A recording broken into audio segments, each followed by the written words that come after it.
If you're exhausted all day but wide awake at night, something's off. It's not just stress, it's not aging, and no, more coffee won't fix it. What most people brush off as adrenal fatigue is often your body waving a giant red flag. As a naturopathic doctor, I've spent 20 years helping people crack this exact problem. In the next few minutes, I'll walk you through 3 warning signs to catch early before they strain your energy, your mood, and your ability to function. Let's start with the most obvious one. You're tired. All the time though. But here's the weird part. You do sleep, sometimes even a full 7 to 9 hours. You do the right things, you go to bed at a reasonable time, maybe you even avoid your phone for maybe, 12 whole minutes before bed.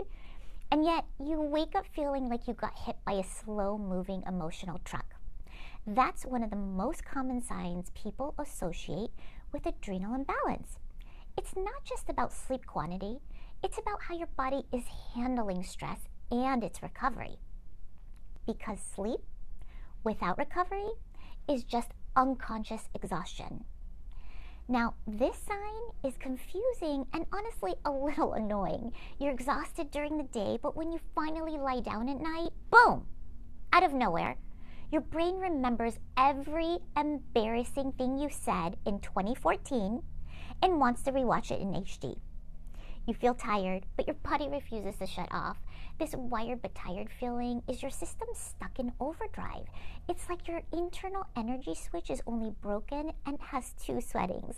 Dead tired, or why am I still awake thinking about that one awkward email? And no, scrolling your phone for 2 hours does not fix it. It just makes it worse in high definition. So let's talk about the 2 p.m. personality change. You woke up okay, maybe even productive, but then sometime in the afternoon, your energy drops off a cliff. And suddenly you're thinking, I could really use sugar, or bread wrapped in sugar. This is often when people reach for caffeine, snacks, or anything that gives a quick boost, just to survive the rest of the day. But then comes that crash again later, and the cycle repeats itself. This isn't just willpower, it's your body struggling to maintain stable energy under stress.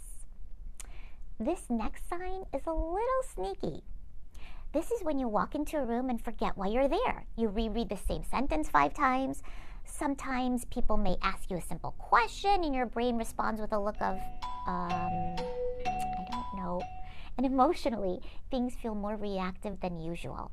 Small problems feel big, big problems feel like I'm moving to the mountains and never speaking to anyone ever again. This isn't you being dramatic, it's your nervous system under pressure. When you zoom out, all of these signs are connected. They really are. Your body isn't broken. It's simply responding to prolonged stress. Think of it like a phone that's been running 27 apps, 18 tabs, and still trying to stream music while charging on a broken cable. That's what your nervous system has been doing for years. Eventually, something has to give. And usually what gives is your energy, your sleep quality, and your emotional resilience. But there is good news. These are signals, and signals can be worked with, but ignoring them is where people get stuck in the cycle for years. If this is sounding a little too familiar, like I'm basically describing your daily life right now, then it might be time to get to the root of what's going on in your body instead of guessing and hoping it fixes itself. So, take this 2-minute quiz to find out if you're actually in adrenal fatigue or it's something else. And if you do find that you do have adrenal fatigue, consider scheduling a call to get to your root cause of adrenal fatigue. This will help us figure out what's actually driving your symptoms so you're not just treating surface level issues anymore. Because random fixes and just drink more water advice, they only go so far. And listen, if you take nothing else from this, take this. Your body isn't broken. It's responding to prolonged stress. Your exhaustion isn't random. It's your body communicating with you. The goal is learning how to listen before it forces you to stop everything.